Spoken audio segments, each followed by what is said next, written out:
Hello and welcome to a beginner yoga sequence with me, Kung Fu Nerd.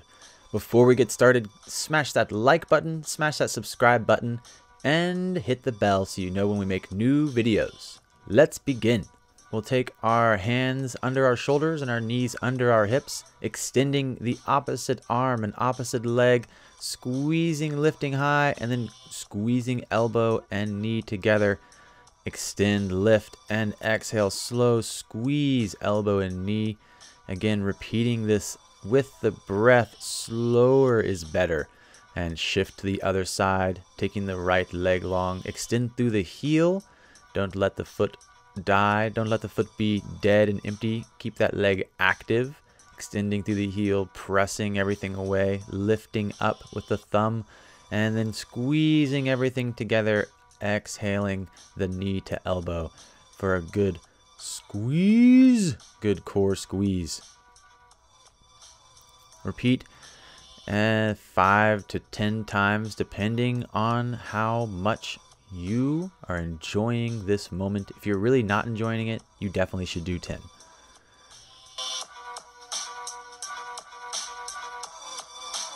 Plank pose. From your hands and knees, lift yourself up. You press your shoulders slightly forward from your wrist points, engaging your core, activating your legs, squeezing your butt, tucking your hips slightly, and then broadening your chest even slightly, taking your neck long. Let the spine lengthen. Keep pressing the heels forward so you're on the balls of the feet, and breathe here with sound. Keep contracting the core. Keep sucking the belly together as you keep pressing the earth away. We're doing 5 breaths for every static posture.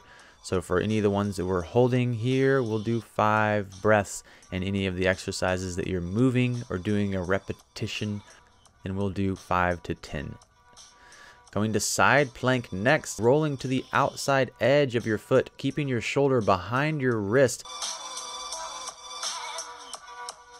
Lift your hips, squeeze your core, keep activating your feet. And don't forget to do the other side for all the one-sided poses. Look again at how our shoulder is not going past our wrist point. We're keeping our butt squeezed. We're pressing again away, pressing the earth away, and pressing our hips slightly away from the mat. Plank or forearm plank, similar to the first plank posture, except for we come down to our forearms. We can really round our spine, or we can take it more neutral here. The first version, the active thoracic spine and the core engagement, is a really supercharged dolphin plank, and you can do a normal dolphin plank as well. Keeping your hips high, squeezing your butt, tucking your pelvis slightly, also pressing your heels forward over the balls of your feet. Revolved chair pose is a chair where we twist and try to bring our opposite elbow to opposite knee. We sit down as low as we can. As we pull the opposite knee from the one our elbow is on, we want to pull back in space, trying to keep it even with the other knee. Trying to sit down a little bit lower here and breathe, and pulling our hands down towards our center. So again, the other side, taking our hips low, pulling our knees back over our heels, taking our hands as low as we can down our chest. For Crescent Lunge, we're keeping both of the knees slightly bent, keeping the knee over the ankle, over the foot.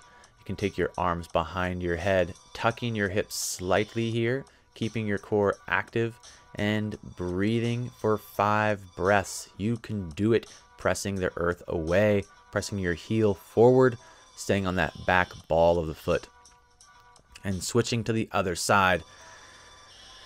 Keeping the knee over the ankle, pressing the back heel over the ball of the foot, breathing with sound, keeping a slight tuck here, letting your body experience the sensation. 5 full breaths.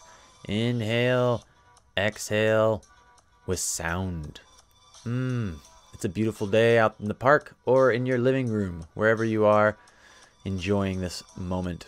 Halfmoon Pose, which is actually kind of challenging to do without a block, but I'm choosing to do so. If you would like to keep your hand on the mat, or if you'd like to keep your block under your hand so it's easier to keep your hand on a block, that's fine as well. Just standing on one leg here and balancing is the challenge. So we're trying to balance on one leg, keeping the opposite leg active. And even with the hips, you can take your hand again down to the ground. You don't have to have it lifted like I am. I don't know why I'm even doing this. For your video, I should definitely be just showing the way to do it with the hand on the ground. So you keep your hand on the ground, take a little forward fold between maybe, and then your hand can stay on the ground. Just like that. It stays on the ground, your heel extends out, and you bend your base leg and you breathe. This is it. You're balancing here, finding stability, activating your core. Nothing else needs to happen. If you're having a hard time balancing here, just keep trying again. Keep resetting, keep launching, trying to keep your hand in a stable place and lift that leg as high as you can and take your opposite arm up above you. Eventually you'll find balance here. Eventually this will be easy and you won't even need a block or the ground. Now for boat pose, come to a seat on your mat. We're going to lift our chest, and keeping our chest lifted, we want to lift our knees, and we're going to bring our feet up even with our knees. So now we're lifting our chest and lifting our feet. Our knees can stay bent here. We can just breathe, holding this for 5 breaths. Inhale and exhale. Inhale with sound and exhale with sound again. Inhale with sound one more time and exhale with sound. You can go for the bonus round of boat pose, where you really try to lift your chest and lift your feet. Now you can actually go and straighten your legs. If you want to go full bonus round, straighten the legs. Oh, it's so hard. You're a ninja. You're a beast. And amazing work. Amazing work. Yeah, keep breathing. Keep pressing your chest high. Keep lifting your legs as high as you can. You did great. You did great. Now for crow crunches, we're going to lay down on our back. We want to make sure to keep our low back pressed into the mat as we roll up into a crow shape, like we're doing crow, except for we're on our back. We extend out into hollow body, keep our low back down, that's the hard part, and then roll into crow. Extend out hollow body, keep our low back down, and roll into crow again. Extend out, keep the low back down, and roll into crow. So as you see, as we extend, the low back stays as pressed into the mat as we can keep it, and we slowly compress and our knees come up as high as we can and we lift our torso. Repeat as 5 to 10 times as slowly as you can, extending the arms above. This is also really good hollow body training. And that is it. You've completed the 9 yoga poses for core strength. Congratulations, you did such an amazing job.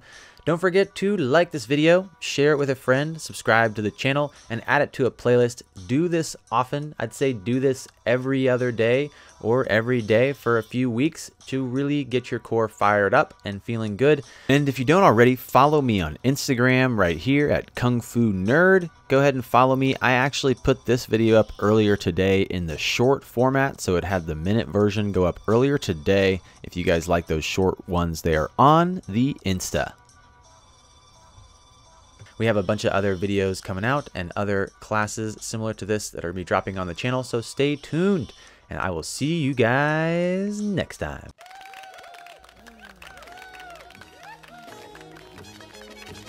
Brought to you by your team.